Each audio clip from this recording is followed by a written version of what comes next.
Hello and welcome to gaming and welcome to another eSports Boxing Club update. This time it is the August Dev update and possibly the last one in the format that they've been doing it in. We'll get into that, we'll see what's been said, and I want to know what you guys think in the comments below. So before we get started, if you're not already subscribed to Welcome to Gaming, please do consider it. That would be much appreciated. Okay, so here is what has been put out on Steel City Interactive's social media channels. It is the August 17 development update. Hello Fight fans, gameplay walkthrough, response to the gameplay video that we all saw recently, which was amazing. If you've not already seen, I did a video on that. Click on that little button up here somewhere to go and watch that. But this is what they said. We hope you enjoyed the gameplay video we released in July. We've been reading through your feedback and it's exciting for us to see how many of you share our passion for a great boxing game experience. Here are a few areas of focus that have stood out in your comments and how we plan to address them. Camera angles. Now I was a big fan of the camera angle shown in the gameplay video, so hopefully nobody's been complaining about that.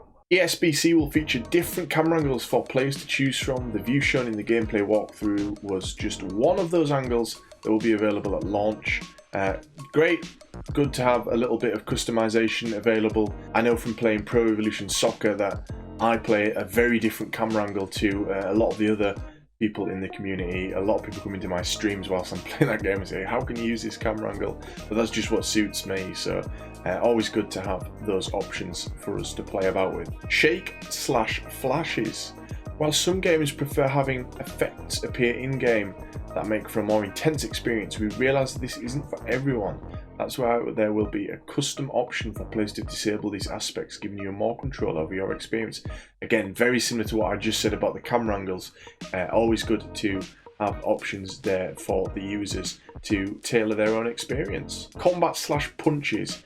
Our combat mechanics have gone through various upgrades since the first movement trailer was launched in November of last year. We want you to know we're continuing to work on all aspects of punches and combinations and will continue to do so until they meet our standards. Now, I thought that everything shown in the gameplay trailer looked really good. I didn't have any real concerns about the way things look, but judging from this, maybe some people have, but it's good to know that they will always be looking at their mechanics to see what could be the best. Steel City Interactive, as mentioned in the gameplay video, SCI received investment which we are now using to plan our expansion and bring in additional hires. These resources will help fully realise the potential of ESBC so we can bring you a groundbreaking boxing game experience. Career Mode Hub. Our July gameplay walkthrough teased some early work on the Career Mode Hub. Here are some things you'll be able to do while in the hub. So we did see like slight flashes of the career mode stuff in the video. So they've not really expanded much more on that. So this is some new information here. You'll be able to move around the gym you train at in a third-person view. Interact with your trainer to schedule sparring and training. Check the rankings across the boxing world. Change equipment and attire for the next fight. And other aspects associated with boxing.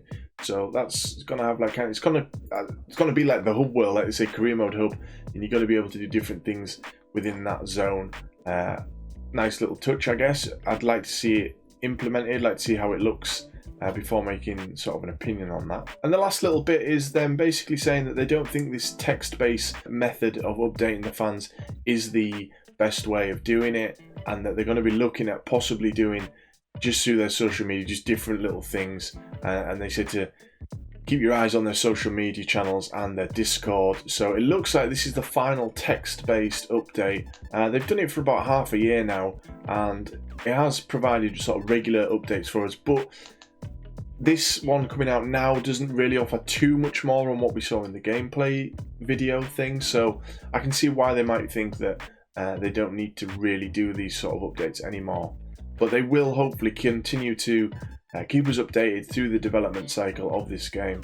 It's really good the way that they have been keeping in touch with fans, letting us know what's happening behind the scenes. So there you go, a little bit of a shorter one, shorter update, but some news, something for us to mull over. What do you guys think? Let me know in the comments below. I'm always keen to hear what you guys are thinking for this game coming out, and I'll see you guys in the next video.